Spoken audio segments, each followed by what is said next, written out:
Good morning. నా పేరు మీదూరి కళ్యాణ్ సుందర్. నేను వైఎస్ఆర్‌సీపీ పార్టీ నుంచి మాట్లాడుతూ ఉన్నాను.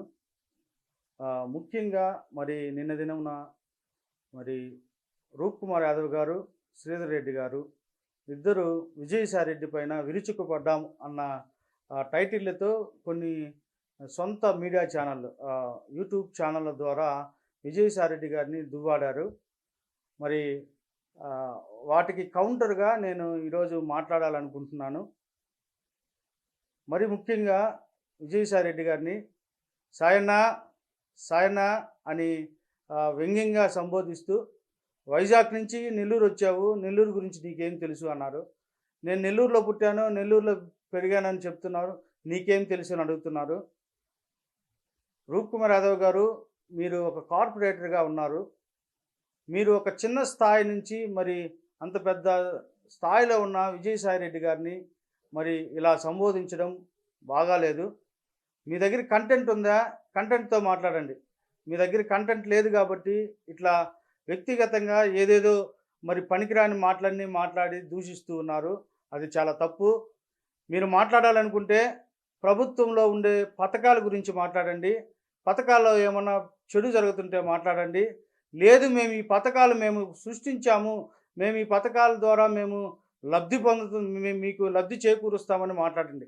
అంతేగాని విజయసాయి రెడ్డి గారు ఇక్కడ దూసుకెళ్ళిపోతున్నారు, విజయసాయి రెడ్డి గారు ప్రజల్లోకి వెళ్ళిపోతున్నారు, ఆయనకి అంత లేదేమో అనుకున్నప్పుడు ఆయన ప్రతి ప్రజల్లో ఆయన కలుస్తూ మాట్లాడుతూ ప్రజలందరినీ ఇతర పార్టీ వాళ్ళందరినీ సేకరిస్తూ ఇతర పార్టీ వాళ్ళందరినీ తన పార్టీలోకి ఆహ్వానిస్తున్నప్పుడు మీకు పడక మీకు దాన్ని అది వెక్కసమైపోయినట్టు మాట్లాడుతున్నారు. అది తప్పు.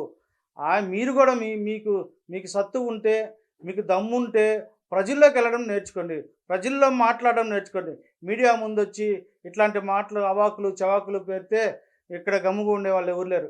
నెల్లూరు వాళ్ళని నెల్లూరులో ఒక కోణం చూస్తున్నారు, రెండో కోణం చూస్తున్నారు. ఏం చేస్తారండి? రెండో కోణం రౌడీజం చేస్తారా?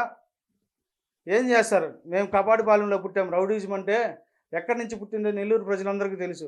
మేము ఆ విధంగా రౌడీజంతో మాట్లాడట్లా, ప్రేమతో మాట్లాడుతున్నాం. ప్రేమతో మాట్లాడేది నేర్చుకోండి. ఎదుటి వాళ్ళని ఎలా సంబోధించాలో నేర్చుకోండి.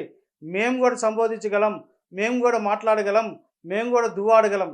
కానీ మాకు సంస్కారం అడ్డు వస్తుంది. అంత పెద్ద ఒక ఏనుగుని కుక్క భౌభౌ నరిస్తే అది చలించిపోదు. మళ్ళీ తిరిగి చూసిందంటే ఎట్టపోతావో తెలుసా నీకు? ఏం మాట్లాడుతున్నావు అర్థమవుతుందా? ఎంపీగా పోటీ చేస్తున్న విజయసాయి రెడ్డి గారిని నీకు ఎక్కడ పోటీ చేసేది, ఎక్కడ ఎవరుండాలో తెలుసా అని అడుగుతున్నావే. విజయసాయి రెడ్డి గారు నెల్లూరులో పోటీ చేసే అర్హత విజయసాయి రెడ్డి గారికి ఉందా లేదా? ఆయన విజయసాయి రెడ్డి గారు ఇక్కడ పోటీ చేస్తున్నాడంటే ఆయన ఇక్కడ పుట్టబడలేదు. ఆయన ఇక్కడ ఓటు హక్కు ఉండాల్సిన అవసరం లేదు. నారా లోకేష్ గారికి ఓటు హక్కు ఎక్కడుందండి? పవన్ కళ్యాణ్కి ఓటు హక్కు ఎక్కడుందండి? చంద్రబాబు నాయుడు గారికి ఓటు హక్కు ఎక్కడుందండి? అవి తెలుసుకోకుండా ఒకరిపైన మాట్లాడితే సరికాదు. మీరు ఫస్ట్ ఈ క్వశ్చన్ అడిగే ముందు ఎవరి దగ్గరికి వెళ్ళాలంటే లోకేష్ బాబు దగ్గరికి వెళ్ళి, లోకేష్ బాబు నీ ఓటు ఎక్కడుంది లోకేష్ బాబు, నువ్వు ఎక్కడి నుంచి పోటీ చేస్తున్నావు లోకేష్ బాబు అని అడగాలి. లేదు, చంద్రబాబు నాయుడు దగ్గరికి వెళ్ళి అన్నా చంద్రబాబు అన్న నువ్వు ఎక్కడ పోటీ చేస్తున్నావన్నా అని అడగాలి. లేదు, పవన్ కళ్యాణ్ దగ్గరికి, మీరు ఇప్పుడు పవన్ కళ్యాణ్తో జతపరిచారు కదా, జత కట్టిన వాళ్ళ దగ్గరికి వెళ్ళి ఓటు హక్కు ఎక్కడుందో అని అడగండి. ఇవన్నీ అడగకుండా విజయసాయి రెడ్డి గారి దగ్గరికి వచ్చి నీ ఓటు హక్కు ఎక్కడుంది, ఇదిగో నేను చూపిస్తాను, నీకు పలానా దగ్గర ఓటు హక్కు ఉంది నేను చూపించేదంటే ఎవరు ఎక్కడ పోటీ చేసే అర్హత ఉందో లేదంటే వాళ్ళకి హక్కు ఉందో తెలుసుకొని మాట్లాడు రూప్ కుమార్ యాదవ్ గారు. మీరు తెలుసుకోకుండా ఒక కార్పొరేట్ స్థాయిలో మీకు అవి అర్థం కావు, నాకు తెలుసు. మీరు ఇంకా ఎదగాలి. మీరు విజయసాయి రెడ్డి గారిని అడగాలంటే లేదంటే ఆయన్ని ఎదుర్కొని మాట్లాడాలంటే ఇంకా నేర్చుకోవాలి. మీరు నేర్చుకోండి. ఇప్పుడిప్పుడే వచ్చారు కదా, కార్పొరేట్ స్థాయిలోనే ఉన్నారు, ఇంకా పైకి ఇంకా ఎదగాలనుకుంటే ఇప్పుడే మీరు ఇట్లాంటి పనికిరాని మాటలు మాట్లాడి దిగజారిపోకండి. ఇంకా చాలా మీకు భవిష్యత్తు ఉందనుకుంటున్నాం, కానీ మీరు ఇట్లాంటి మాటలతో మీ భవిష్యత్తుని మీరే కూల్చుకుంటున్నారు. సమర్థవంతంగా మాట్లాడండి, పాయింట్ టు పాయింట్ మాట్లాడండి. పథకాలు ఏదైతే నవరత్నాలు ఉన్నాయో నవరత్నాలు ప్రజలకు అందుతుందా లేదా దాని గురించి మాట్లాడండి. నవరత్నాల్లో ఏది ఫాల్ట్ ఉందో, ఏది పనికిరాని నవరత్నం ఉందో చెప్పండి. మా నవరత్నాలు బాగలేకపోతే మీ రత్నాలు ఏముందో చెప్పండి. అంతేగాని ఈ ఈ నవరత్నాల గురించి మాట్లాడకుండా అవేదోదో మాట్లాడి పర్సనల్‌గా మాట్లాడి ఎందుకు కంటెంట్ లేదన్నప్పుడు గమ్ముగా ఉండండి. ఎందుకు? మీకు కంటెంట్ లేదు. మీ దగ్గర మాట్లాడే పరిస్థితి లేదు. ఇవన్నీ మానేసి నువ్వు అవినీతిపరుడివి. నువ్వు ఎక్కడి నుంచి వచ్చావు? నీ స్థాయి ఎంత? నువ్వు కార్పొరేటర్‌గా ఉన్నప్పుడు నీ ఆస్తి ఎంత? ఈరోజు నీ బినామీ ఆస్తులెంత? ఒకసారి మీరు చెప్పండి. మీ మనుషులకు ఇప్పుడు నెల్లూరు ప్రజలందరికీ తెలుసు. ప్రపంచానికి మరి మేము ఈ మీడియా ద్వారా మళ్ళా ప్రపంచానికి చెప్తున్నాం. నీవు కార్పొరేటర్‌గా గెలిచినప్పుడు నీ ఆస్తి ఎంతుంది? ఈరోజు నీ ఆస్తి ఎంతుంది? శ్రీధర్ రెడ్డి గారు మీ ఆస్తి ఎంతుంది? జగన్మోహన్ రెడ్డి గారు మిమ్మల్ని పిలిచి ఏం మాట్లాడారు చెప్పండి? మిమ్మల్ని ఎందుకు మీరు పార్టీ మాట్లాడారు? మీరు వచ్చి జగన్మోహన్ రెడ్డి గారి దగ్గర వచ్చి మీటింగ్ అయిన వెంటనే నెల్లూరుకు వచ్చి పార్టీ ఎందుకు మారాల్సి వచ్చింది? జగన్మోహన్ రెడ్డి గారు మీకు ఏం చూపించారు? ఏం చూసి భయపడ్డారు మీరు? ఎందుకు వచ్చి ఇక్కడ వెంటనే పార్టీ మారారు? అప్పుడు దాకా దేవుడిగా కనబడినవాడు దెయ్యంగా ఎందుకు మారాడు?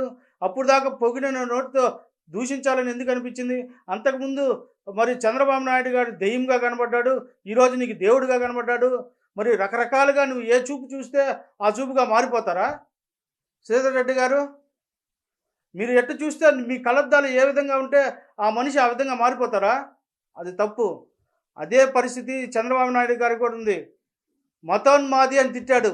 ఈరోజు ఆ మతోన్మాదిని మరి తీసుకొని వచ్చి మరి జతకట్టాడే.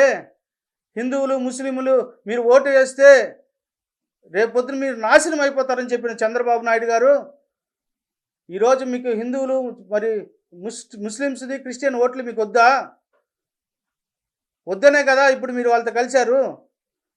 ఎన్ని వీడియోలో చూపించమంటారా? ముస్లింలు క్రిస్టియన్స్ని నాశనం అయిపోతారు. మోదీకి ఓటేస్తే, జగన్కి ఓటేస్తే మోదీకి ఓటేసినట్టే. మోదీకి ఓటేస్తే మీరు నాశనం అయిపోతారని చెప్పారు. ఇప్పుడు మీరు ఓటు వేయమని అడుగుతున్నారే, మమ్మల్ని నాశనం చేయడానికా? ఇండైరెక్ట్గా ఇప్పుడు వెన్నుపోటు పొడిచారు. ఇప్పుడు ప్రజలను వెన్నుపోటు పొడవడానికా? ప్రజలకి చెప్పాల్సిన అవసరం ఉంది. ప్రజలు చేతకాని వారు కాదు. క్రైస్తవులు ముస్లింలు చేతకాని వారు కాదు. మీరు ఏదైతే మాట్లాడుతున్నారో ప్రతి ఒక్కటి మనసులో పెట్టుకున్నారు. రేపొద్దున మాకు ఓటు హక్కు వస్తుంది. మాకు రేపొద్దున ఓటు హక్కు వచ్చినప్పుడు మేము హిందువులమి ముస్లింలమి క్రిస్టియన్స్మి మేము ఏకంగా ఉన్నామని చూపిస్తాం. మతోన్మత పార్టీలారా మేము చూపిస్తాం. అందరం ఏకమైనా మేము హిందూస్ని ముస్లిమ్స్ని క్రిస్టియన్స్ మేము ఏకంగా ఉండి మా దమ్మేందో చూపిస్తాం మీకు. ఓటు అయిందాక చూడండి. ఆ రోజు ఏడుస్తారు. అందరు గుంపు కట్టుకొని తలలు గుడ్డేసుకొని అప్పుడు ఏడుస్తారు. అప్పుడు జగన్మోహన్ రెడ్డి ఏం చేసినాడో మరి విజయసాయి రెడ్డి ఏం చేశాడో ఆ రోజు నుంచి చూపిస్తాం.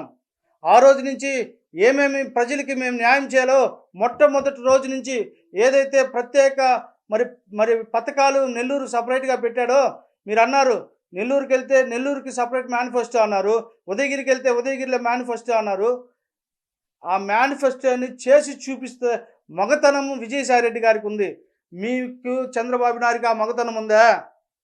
2014లో వేసిన రోడ్లు 14 నుంచి 19లో వేసిన రోడ్డు 2 సంవత్సరాలకే నాశనం అయిపోతాయా?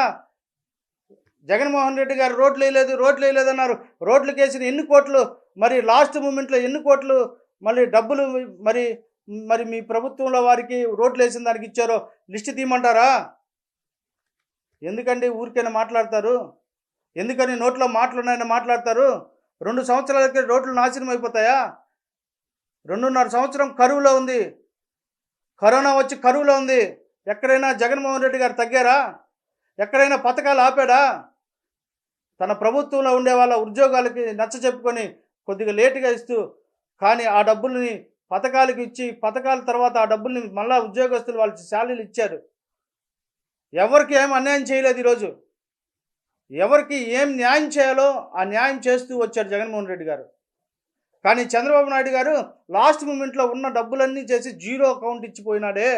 ఈరోజు ఆర్థిక పరిస్థితి మెరుగైనది. ఆర్థిక పరిస్థితి మెరుగైనదా లేదా చెప్పండి ఒకసారి. చంద్రబాబు నాయుడు గారు జగన్మోహన్ రెడ్డి గారు ఉన్నప్పుడు పరిస్థితి ఎట్లా ఉంది? ఉత్త పథకాలపైన మరి ఉన్నాడని చెప్తున్నారే. ఆర్థిక పరిస్థితి మెరుగవ్వకుండానే పథకాలు ఇవ్వగలరా? ఒకసారి చెప్పండి. దయచేసి పాయింట్ పాయింట్ ఉంటే మాట్లాడండి. పాయింట్ లేకపోతే పాయింట్ లేకపోతే మాట్లాడబాకండి. ఎందుకండి వ్యర్థమైన మాటలు మాట్లాడతారు? పథకాల్లో ఏదైతే విమర్శిస్తారో విమర్శించండి. మేము దాన్ని స్వీకరిస్తాం. దాన్ని చేయడానికి ప్రయత్నిస్తాం. అంతేగాని మీ కాడ ఏ పథకాలు లేవు. వాళ్ళని చూసి పథకాలు పెడతారు. మీ పథకాలన్నీ ఎక్కడి నుంచి తీసుకొచ్చారు? సొంత పథకం ఒక్క పథకం ఉందా చెప్పండి మీరు? మీరు ముగ్గురు కలిసి పథకాలు పెట్టారే, ఆ ఒక్క పథకం అన్నా మీ సొంతగా నిర్ణయించి చెప్పిన పథకాలు ఉన్నాయా? పక్కన తెలంగాణ నుంచి తీసుకొని వస్తారు, తమిళనాడు నుంచి తీసుకొస్తారు, ఆంధ్రప్రదేశ్ నుంచి తీసుకొస్తారు. ఎక్కడి నుంచి తీసుకొని వస్తారండి ఈ పథకాలు? సొంతగా ఒక్క పథకము నేను 35 సంవత్సరాల ఇండస్ట్రీలో 40 సంవత్సరాల ఇండస్ట్రీలో ఉన్నానంటారే, ఇదేనా కాపీ కొట్టే ఇండస్ట్రీ మీది? కాపీ కొట్టే ఇండస్ట్రీనా మీది? దయచేసి చంద్రబాబు నాయుడు గారు చెప్పాల్సి వస్తుంది. ఇక్కడ మాట్లాడుతున్న చిన్న చోటా నాయకులు కూడా చెప్పాల్సి వస్తుంది. వ్యక్తిగత దూషణల కంటే కంటెంట్తో మాట్లాడండి దయచేసి. విజయసాయి రెడ్డి గారు వైజాగ్ నుంచి వస్తాడు, లేదంటే ఇంకో దగ్గర నుంచి వస్తాడు, అవన్నీ ఎందుకని? ఆయన ప్రజల్లో మమేకం అయ్యేది మీకు ఇష్టం లేదు. మీరు ప్రజల్లో తిరగలేకపోతున్నారు, ఆ ఎండకు తిరగలేకపోతున్నారు. ఒక దగ్గర వేసి ఒక టెంట్ వేసుకొని కూర్చొని అక్కడికి రమ్మని చెప్తున్నారు. కానీ విజయసాయి రెడ్డి గారు ప్రజల్లోకి వెళ్తున్నారు, నియోజకవర్గం బయట వెళ్తూ ఉన్నారు. కానీ మీరు పోలేకపోతున్నారు. ఆడలేక మధ్యలో దరువు అన్నారంట. నువ్వు ఆడలేవు, ఇది మధ్యలో దరువు అంటున్నావు. ఎక్కడ న్యాయం అండి ఇది?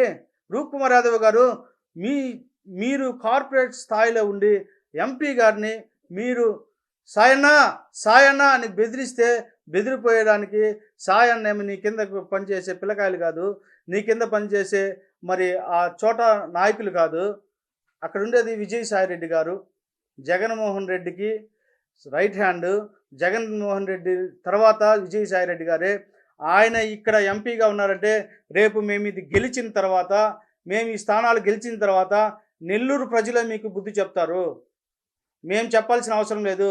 ఏదైతే ప్రత్యేక మేనిఫెస్టో పెడతానని చెప్పాడో విజయసాయి రెడ్డి గారు, ఆ మేనిఫెస్టో చేసి చూపిస్తాము.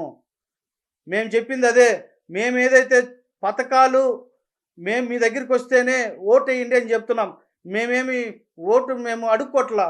మేము పథకాలు ఇచ్చాం. ఆ పథకం మీరు అనుభవించినట్లయితే ఆ ఓటు మాకేయండి అని చెప్తున్నాం. మేము ఓటుని ఇట్లా తీసుకోవట్లా, మేము ఇట్లా అడుక్కోట్లా, ఇట్లా తీసుకుంటాం ఓటుని. ఇట్లా అడుక్కోట్లా, ఇట్లా తీసుకుంటాం ఓటుని. ఎందుకంటే మాకు ధైర్యం ఉంది. జగన్మోహన్ రెడ్డి గారు, నేను వ్యక్తిగతంగా నేను ముందున్న పార్టీలో ఉన్నప్పుడు జగన్మోహన్ రెడ్డి గారు చేసే పరిపాలన గురించి ఎత్తి చెప్పాలని చెప్పి ప్రతి ఒక్క నాడు నేడు జరిగిన ప్రతి ఒక్క స్కూలు నేను సందర్శించాను.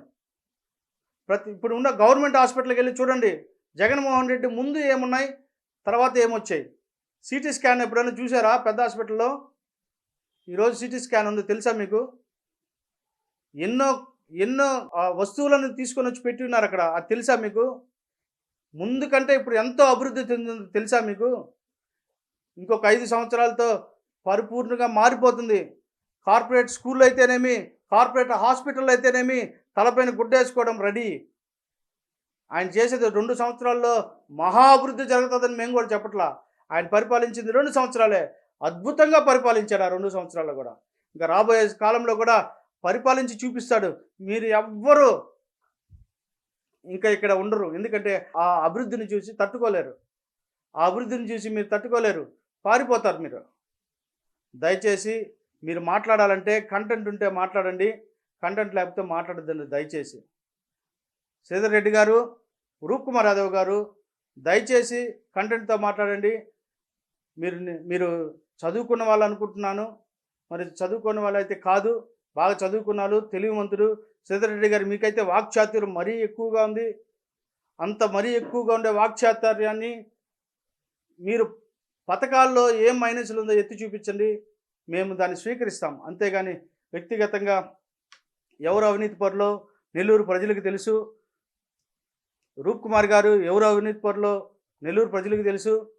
వైజాగ్ వాళ్ళకి తెలియకపోవచ్చు, లేకపోతే మరి ఎక్కడెక్కడ ఉండే వాళ్ళకి తెలియకపోవచ్చు. కానీ మేము నెల్లూరులో పుట్టి పెరిగాం, మేము నెల్లూరులో స్థానికులుగా ఉన్నాం. మాకైతే తెలుసు మీరు ఏ స్థితి నుంచి ఏ స్థితికి వెళ్ళారో. దయచేసి ఎవరు బైకుల్లో తిరుగుతున్నారో, ఎవరు ఇప్పుడు కార్లకు వచ్చారో అన్నీ మాకు తెలుసు. ఏ స్థాయి నుంచి ఏ స్థాయికి ఏమేమి అమ్ముకుతున్నారో, ఏమేమి అవినీతి చేశారో అన్నీ తెలుసు. జగన్మోహన్ రెడ్డి గారు ఎందుకు మిమ్మల్ని దూరం పెట్టారో, ఏ అవినీతి చేస్తే దూరం పెట్టారో మాకు తెలుసు. అవన్నీ బయటకు తీసుకురావద్దు దయచేసి చెప్తున్నాను. దయచేసి మీకు విజ్ఞప్తి చేసేది ఏంటంటే కంటెంట్‌తో మాట్లాడండి. మీ పార్టీని మీరు బలోపేతం నాశనం చేసుకోబాకండి. మీ పార్టీని మీరు బలోపేతం చేయండి. వైఎస్ఆర్‌సీపీ పార్టీ ఖచ్చితంగా రాబోయే కాలంలో మరి పార్టీ గెలిచి మరి మరి నెల్లూరు మన ఆంధ్రప్రదేశ్‌లో వైఎస్ఆర్‌సీపీ పార్టీ మరి ఈ ప్రభుత్వాన్ని నిలబెడుతుందని మేము నమ్ముచున్నాం. మేము ఇక్కడ నెల్లూరు సిటీ ద్వారా మరి ఎంపీ గారిని ఈ నెల్లూరు నియోజకవర్గంలో ప్రతి ఒక్కరిని మేము గెలిపించుకొని జగన్మోహన్ రెడ్డి గారికి కానుకగా ఇస్తామని ఈ సభాముఖంగా తెలియజేస్తున్నాం. Thank you.